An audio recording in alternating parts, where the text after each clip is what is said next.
For today's vlog, tara samahan niyo naman kami sa aming panibagong araw. At heto nga, hindi pa nga gumagaling ang asawa ko sa pilay niya, ay nanghuli na nga sila ng isda kasama ang kapatid ko.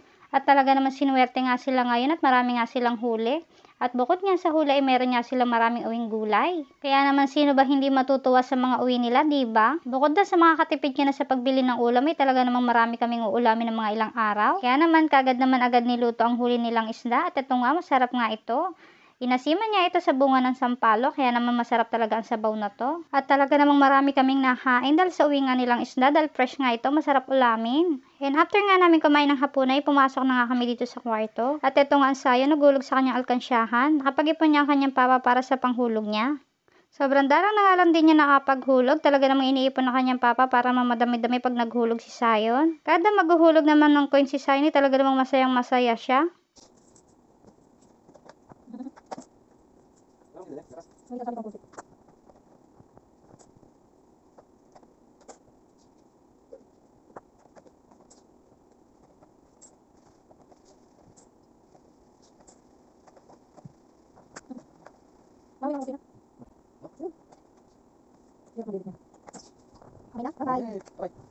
At kinabukasan nga ay agad nga itong nagaya kila nanay, manonood daw siya ng TV. Sabi ko naman ay wag munang pumunta doon at tulog pa yung mga pinsan niya, pero manonood nga daw siya.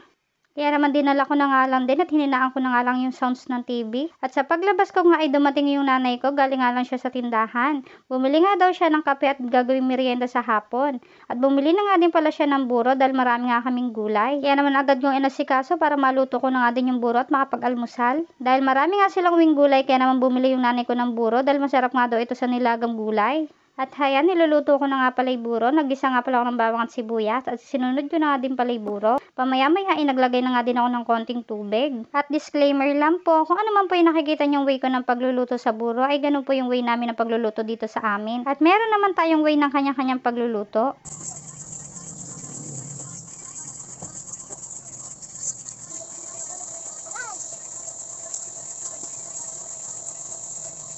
At tinimplahan ko na nga pala ito na asin at konting betchin. At pamaya-maya ay maglalagay na nga din ako ng sugar pampabalance sa lasa. At nung tinikma ko nga ay okay na nga, hintayin ko na nga lang itong matuyo hanggang sa magmantika. Sobrang sarap nga lang din talaga na to sa nilagang gulay. Kaya naman sa hindi pa nakakatikim ng buro ay try nyo na nga ito dahil perfect nga ito sa mga nilagang gulay. At pagkaluto ko nga ng buro ay naglaga na nga din ako ng gulay para makakain na nga kami. At for sure na marami kaming makakain nito. Talaga naman sulit sa amin yung paghuli nila ng isda at pag-uwi nila ng gulay. Dahil sobrang makakatipid niya kami at hindi na kailangan bumili pa ng ulam. At ilang ulam nga din namin to. At nung kinhapunan nga, agad naman namin nasikas yung gagawing turon. At perfect nga ito sa merienda. Habang nanonood niya kami ng TV, ay meron kami makakain.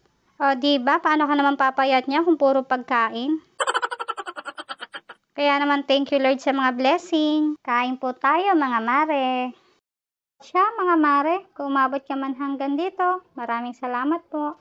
At kung hindi ka pa nakapollow sa akin, papollow naman po. Thank you po kagad and God bless.